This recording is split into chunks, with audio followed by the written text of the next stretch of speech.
दोस्तों, जय हिंद, जय भारत। मैं मदन लाल आज़ाद, संस्थापक संयोजक, ठगी पीड़ित जमाकर्ता परिवार और all India bike board taxi union. आज दिनांक 20 दिसंबर 2022 को आपके समक्ष प्रस्तुत हूँ झारखंड के जनपद गुमला से कुछ खास सूचनाएं, खास समाचार आप सब तक प्रस्तुत करने के लिए। झारखंड में गुमला बहुत अच्छी जगह है, तो यहाँ से अच्छी खबरें सुनाने को मन करता है कि आपको अच्छी खबरें सुनाई जाएं और आपको संगठित किया जाए, चैतन्य किया जाए। चूँकि ये अमर शहीद भगवान बिरसा मुंडा जी की जन्मभूमि है झारखंड। यहाँ उस अंग्रेजी दौर में जिन अंग्रेज़ों के पास परमाणु हथियार थे, उस दौर में भी, तो हमारे महान शहीद बिरसा मुंडा जी ने और उनके साथियों ने जालिम अंग्रेज़ों का अपने परंपरागत हथियारों से मुंह तोड़ जवाब दिया था। इसलिए इस वीर भूमि को बारंबार नमन करने का, छूने का उत्साह होता है, मन करता है। मातृभूमि से प्रत्येक प्राणी को प्रेम होना चाहिए। हमको भी है, बहुत ज़्यादा है हमको। तो हम तो मातृभूमि पर बार बार मर मिटने को तत्पर रहते हैं कि हमारी मातृभूमि की रक्षा हो, सुरक्षा हो। जैसा कि इतिहास में बताया गया है कि हिंदुस्तान एक पावन पवित्र भूमि है, तो हम तो अपनी इस पावन पवित्र भारत भूमि को न केवल ठगों से और बेईमानों से, बल्कि समस्त अपराधियों से मुक्त करा देना चाहते हैं, आज़ादी दिला देना चाहते हैं। अंग्रेज़ों से आज़ादी तो हमारे पूर्वजों ने प्राप्त कर ली थी, लेकिन दोस्तों, ठगों से और बेईमानों से आज भी हमारी पावन पवित्र भारत भूमि आज़ाद नहीं हुई है। अगर कांग्रेस नेता राहुल गांधी की बात पर यकीन करें तो कल उन्होंने एक ट्वीट में कहा है कि 80 करोड़ लोगों के साथ हिंदुस्तान में नॉन बैंकिंग कंपनीज ने ठगी की है। संभवतः ये आंकड़ा ठीक है, कोई गलत नहीं है। चूंकि मैं 25 अगस्त से मिशन भुगतान भारत यात्रा पर हूं और ये ठगी पीड़ितों के वैभव के लिए, उनकी मेहनत की जमा पूंजी को वापस दिलाने के लिए ठगों से मिशन भुगतान भारत यात्रा कार्यक्रम चल रहा है हमारा। तो इस कार्यक्रम के दौरान मैं चूंकि संपूर्ण देश में जा रहा हूं, चाहे वो जंगली इलाके हों, आदिवासी इलाके हों, चाहे वो पहाड़ी इलाके हों, चाहे वो मैदानी क्षेत्र हों, हर घर में मुझे कोई न कोई एक आध ठगी पीड़ित जरूर मिल जाता है। चाहे वो सहारा इंडिया ने ठगा हो, चाहे PACL ने ठगा हो, चाहे टोगो रिटेल मार्केटिंग ने ठगा हो, चाहे साईं प्रकाश ने, साईं प्रसाद ने, विश्वामित्र ने, HBN ने, केमुना ने, समृद्धा जीवन ने, आदर्श ने, नवजीवन ने, आपेश्वर ने, खेतवेश्वर ने, अल्केमिस्ट ने, आस्था ने, पतंजलि ने, और बहुत सारे नाम, ऐसे ऐसे नाम सुनने को मिल रहे हैं दोस्तों, ठग कंपनीज और ठग क्रेडिट कोऑपरेटिव सोसाइटीज के, जिनके बारे में हिंदुस्तानी तो कम से कम कल्पना भी नहीं कर सकता कि कोई मनुष्य हिंदुस्तान की जनता को त्रिदेव के नाम पर भी ठग लेगा, ब्रह्मा विष्णु महेश के नाम पर भी ठग लेगा। Trinity multi state credit cooperative society घोटाला, ब्रह्मा विष्णु महेश के नाम पर ठगी, गाय के नाम पर ठगी, भैंस के नाम पर, सूअर के नाम पर, बकरी के नाम पर, श्री राम के नाम पर, कृष्ण के नाम पर, और साइंस सिटी जैसा घोटाला तो अल्लाह के नाम पर हिंदुस्तान में किया गया दोस्तों। हीरा गोल्ड का घोटाला भी अल्लाह के नाम पर किया गया है। कर्म भूमि, जन्मभूमि, मतलब जो भी आकर्षित नाम थे, प्रेरक नाम थे, उन सब का इस्तेमाल ठगों ने हिंदुस्तान की भोली भाली जनता को ठगने के लिए किया। और चूंकि हम 20 करोड़ परिवार बताते रहे ठगी पीड़ित, तो 80 करोड़ नागरिक तो अवश्य ही ठग लिए गए होंगे देश में। और 80 करोड़ का मतलब है कि 130 करोड़ देश की कुल आबादी है। तो बच्चों को ही छोड़ा गया होगा, जबान तो प्रत्येक व्यक्ति ठग लिया गया है। ये राजनेता बचे होंगे या जो सीनियर टॉप मोस्ट ऑफिसर्स हैं वो बचे होंगे। दोस्तों, हमारे देश की आर्मी तक को ठग लिया गया। 2 लाख से ज्यादा सैनिकों के साथ bike boat hello taxi top ride scam में ठगी हुई। 1200 सैनिकों ने आत्महत्या की, लाखों अन्य नागरिकों ने आत्महत्या की, और बाइक बोट टैक्सी स्कैम में तो हमारे देश के 2 लाख से ज्यादा सैनिकों का 61,100 यूनिट रक्त तक निकाल कर विदेशों में बेच दिया गया। ये इतने जघन्यतम घृणतम कांड हैं जिन पर चाहे राज्यों की सरकार हो या केंद्र की सरकार हो, उन सबको गंभीरता से ध्यान देना चाहिए। ये विषय राजनीति का नहीं है दोस्तों, ये राजनीति से, धर्म से, जाति से, वर्ण से, वर्ग से, क्षेत्र से सबसे परे है कि न कोई आदिवासी छोड़ा गया है, न कोई हिंदू छोड़ा गया है, न कोई मुसलमान, न सिख, न ईसाई, न बुद्ध, न जैन, और न गरीब, न अमीर, न चतुर्थ श्रेणी, न प्रथम श्रेणी। सबके साथ ठगी की घटनाएं हुई हैं, चाहे वो किसान हों या भोले भाले मजदूर हों। दोस्तों, तो इतने बड़े स्तर पर, राष्ट्रव्यापी स्तर पर जो ठगी प्रकरण हिंदुस्तान में हुए, उन तमाम ठग कंपनीज और मल्टी क्रेडिट कोऑपरेटिव सोसाइटीज को बैन करने के लिए नरेंद्र मोदी जी की सरकार the banning of unregulated deposit schemes act 2019 अनियमित जमा योजनाएं पाबंदी कानून 2019 लेकर के आई। देश में चलने वाली तमाम पोंजी स्कीम्स पर, पिरामिड स्कीम्स पर, ठग companies, credit cooperative society, firms, SSG, banks, सब पर प्रतिबंध लगाया गया इस कानून के तहत 21 फरवरी 2019 को।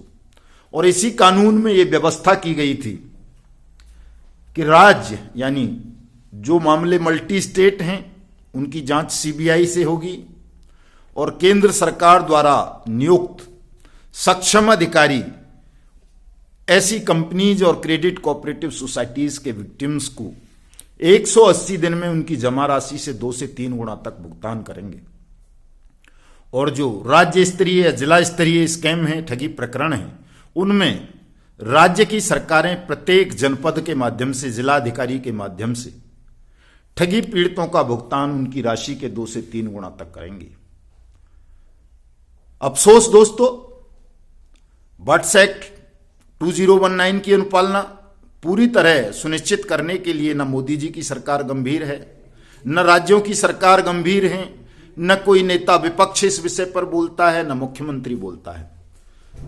कल एक बहुत बड़ा चूक, सरकार की लापरवाही कहें या ठगों के साथ मिलीभगत या ठगों की शक्ति, बहुत बड़ा मामला सामने आया कि उत्तर प्रदेश की सरकार ने 2021 सितंबर में 12 सितंबर 2021 को एक शासनादेश जारी करके राज्य के तमाम एसडीएम को, जिलाधिकारियों को, आयुक्तों को, अपर आयुक्तों को और तमाम सेक्रेटरीज को, होम सेक्रेटरीज को यह आदेश दिया था, शासनादेश निकाल कर के उत्तर प्रदेश में अनियमित जमा योजनाएं पाबंदी कानून लागू किया जाता है। अपर आयुक्त और आयुक्तों को सक्षम अधिकारी, सहायक सक्षम अधिकारी अपॉइंट किया जाता है। वो ठगी पीड़ितों के भुगतान के आवेदन बट्स एक्ट के तहत स्वीकार करेंगे और 180 दिन में तमाम ठगी पीड़ितों का भुगतान कराएंगे।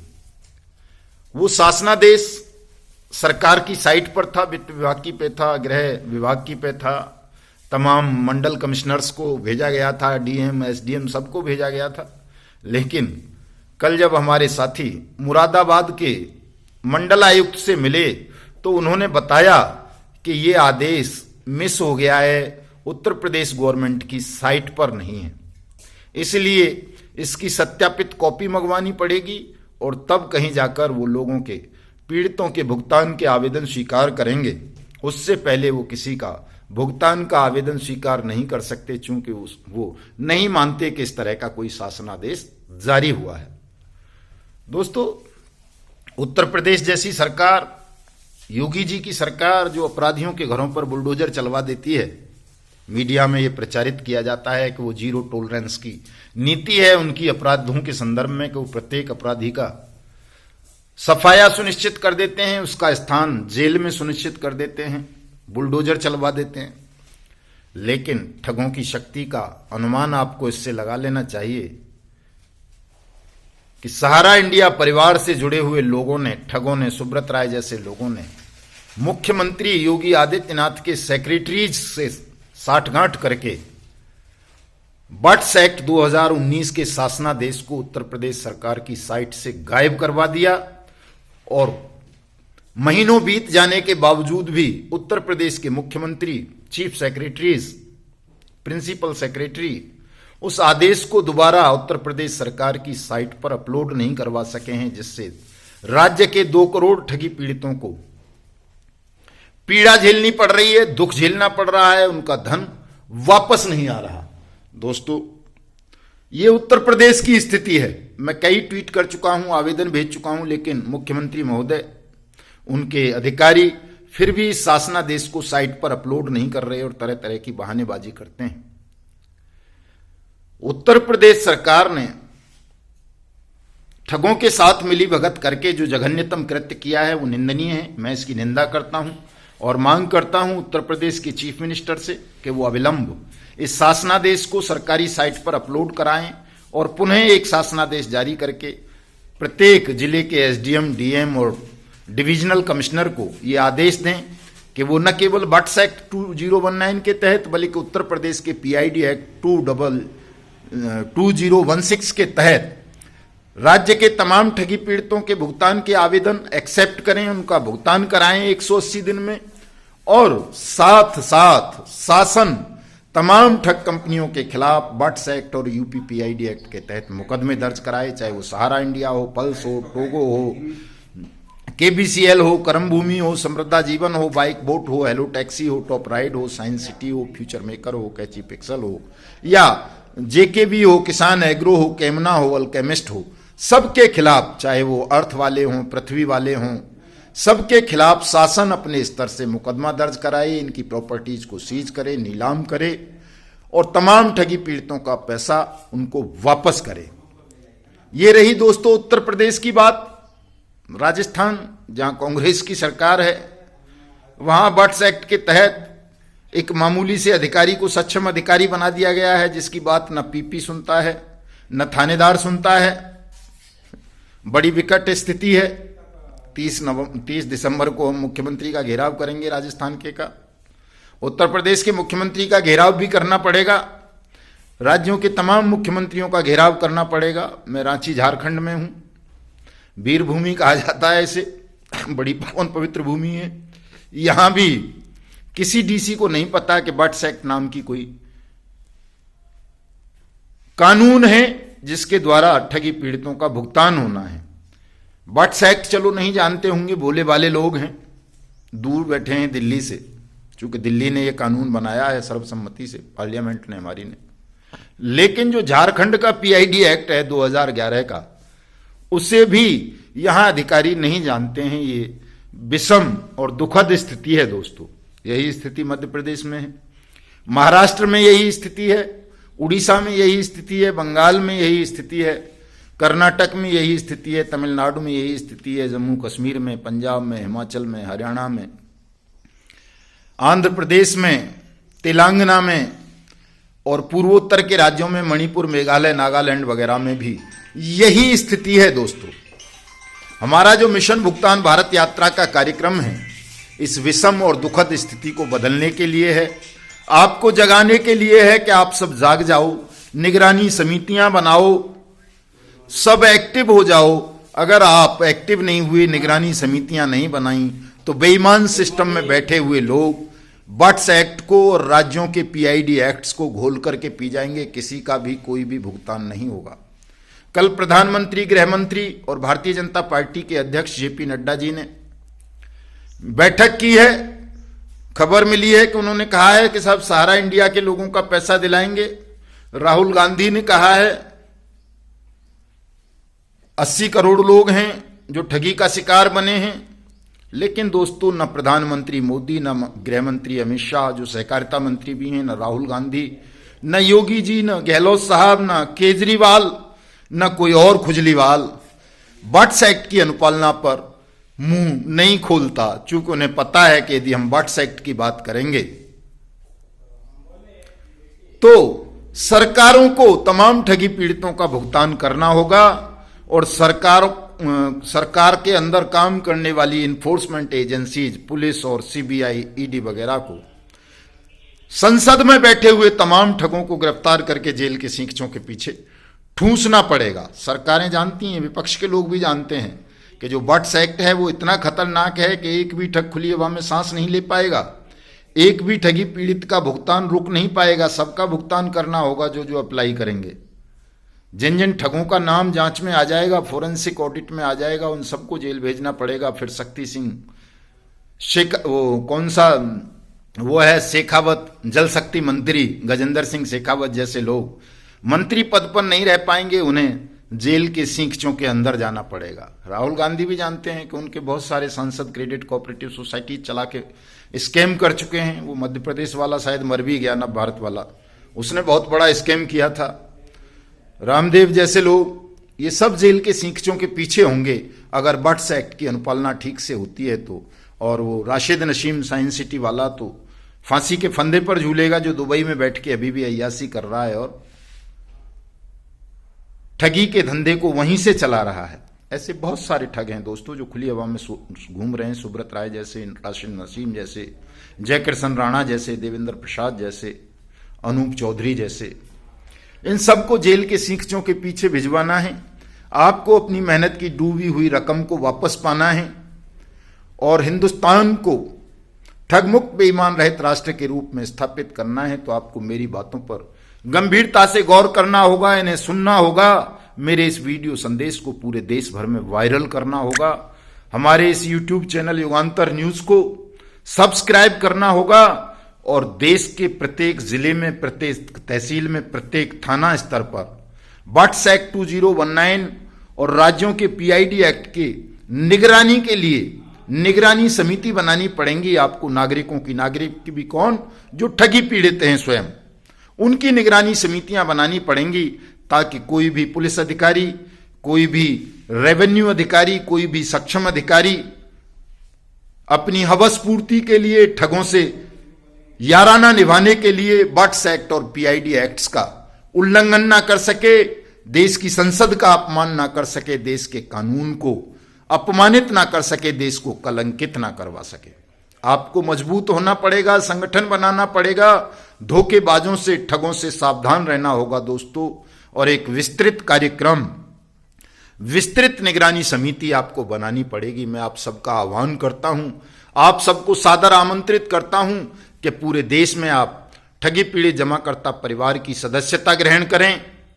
1 रुपया दे करके, 1 रुपया सदस्यता शुल्क है केवल, और साथ साथ आप निगरानी समितियों में पद ग्रहण करें ताकि हम देश भर में निगरानी कर सकें बेईमान सिस्टम की और देश के प्रत्येक ठगी पीड़ित जमाकर्ता परिवार का भुगतान बट्स एक्ट और पीआईडी एक्ट्स के तहत 180 दिन में सुनिश्चित करवा सकें। और 23 मार्च 2023 को शहीदी दिवस के अवसर पर हम भुगतान दिवस मना सकें, विजय दिवस मना सकें। ऐसी स्थिति ना आए कि 23 मार्च 2023 को हमें राजधानी दिल्ली के कर्तव्य पथ पर, इंडिया गेट पर धिक्कार दिवस मनाना पड़े, प्रतिकार दिवस मनाना पड़े और इस देश के समूचे बेईमान सिस्टम को जमींदोज करना पड़े। दोस्तों, मैं हिंसा का सख्त विरोधी हूं, पूरी तरह से 101% सत्याग्रह पे मेरा यकीन है कि सत्याग्रह से बड़ा हथियार संसार में न किसी सरकार के पास है, न किसी आतंकवादी के, न किसी माफिया के, न किसी ठग के। मेरा सत्याग्रह में यकीन है, देश के कानून में यकीन है, राष्ट्र प्रेम में यकीन है। मैं चाहता हूं कि हमारी पावन पवित्र भारत भूमि पर एक भी अपराधी खुली हवा में सांस ना ले सके, एक भी ठग खुली हवा में सांस ना ले सके, एक भी बेईमान किसी शासकीय पद पर विराजमान ना हो सके। आपको इस महान यज्ञ में मेरा सहयोग करना है।